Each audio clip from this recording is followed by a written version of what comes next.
اللہ تعالیٰ کی اتنی بڑی پلاننگ ہے کہ انسان اگر غور کرنے لگ جائے تو عقل دنگ رہ جائے۔ قرآن پاک میں اللہ تعالیٰ فرماتا ہے، اور ہمارے پروردگار نے کہا ہے کہ تم مجھ سے دعا کرو، میں تمہاری دعا قبول کروں گا۔ جو لوگ میری عبادت سے تکبر کرتے ہیں عنقریب جہنم میں ذلیل ہو کر داخل ہوں گے۔ کتنی ہمت دینے والی آیت ہے نا، اور اندازہ ہوتا ہے کہ اللہ تعالیٰ کو دعائیں کتنی زیادہ محبوب ہوتی ہیں، اور جو اللہ کی عبادت سے دور ہو جاتا ہے تو رب ناراضگی کا اظہار کرتا ہے۔ اللہ کو دعائیں اتنی محبوب ہوتی ہیں کہ باقاعدہ اسے اپنے بندے کے لیے پلاننگ کی ہے، مگر انسان کو یقین زیادہ تب ہوتا ہے جب وہ معجزوں کو اپنی آنکھوں سے دیکھتا ہے، اپنے کانوں سے سنتا ہے کہ اللہ کس کس کو کیسے لے کر چل رہا ہے۔ تم اپنے درد کو ہمیشہ کے لیے ظلم سمجھ رہے ہوتے ہو، جبکہ اس کے پیچھے اللہ کی خوبصورت پلاننگ ہوتی ہے، اور اس سے بھی بڑی بات یہ کہ وہ نوازتا ہر بندے کو ہے، لیکن خوبصورتی یہ ہے کہ اس کے نوازنے کے انداز الگ الگ ہیں کہ جہاں عام انسان کی سوچ پہنچ بھی نہیں سکتی۔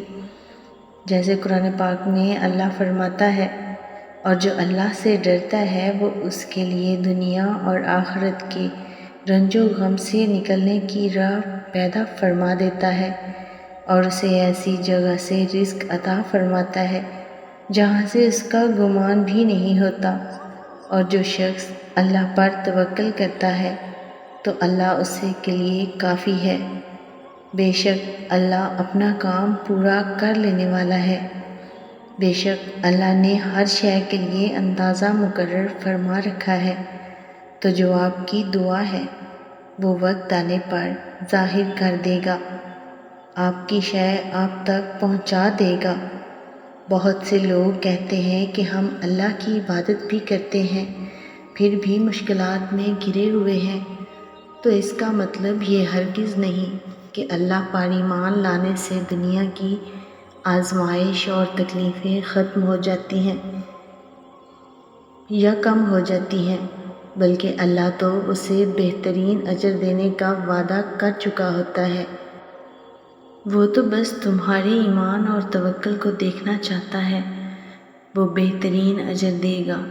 اگر اللہ نے اجر نہ دینا ہوتا تو قرآن میں دنیا اور آخرت کے اجر کا ذکر ہی نہ کرتا۔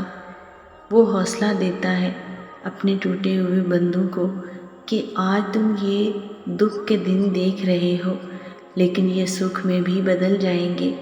ایمان اور توکل کا مضبوط ہونا تو یہ ہوتا ہے کہ مشکلات اور تکلیفیں تو آئیں گی اور کبھی کبھی تو برداشت بھی نہیں ہوں گی، لیکن آپ کو آپ کا رب تنہا نہیں چھوڑے گا۔ آپ کو توکل کے درجے تک پہنچا کر آپ پر نوازشیں کی جائیں گی، آپ کے دل کا تزکیہ کیا جائے گا، اور ایسا تزکیہ کیا جائے گا کہ اللہ کی مدد اور امید کا دامن ہرگز نہیں چھوڑے گا۔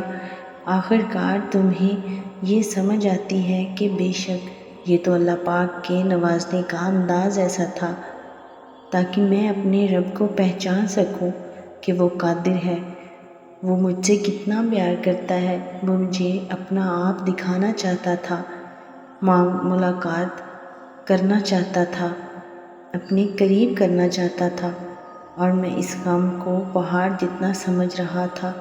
اللہ پاک جو ہم سے دعائیں کرواتا ہے یہ کچھ بھی نہیں ہے، پوری اس کی پلاننگ ہے، اور اللہ نے آگے چل کر وہ پوری کرنی ہوتی ہے۔ کسی بندے کی کوئی بھی دعا رائیگاں نہیں جاتی، اس کے نوازنے کے انداز الگ الگ ہو سکتے ہیں، لیکن آخر میں وہ ہمیں ضرور خوش کرے گا۔ دعا کی توفیق مل رہی ہے تو اس سے پیچھے کبھی نہ ہٹے، اللہ کن ضرور فرمائے گا انشاءاللہ۔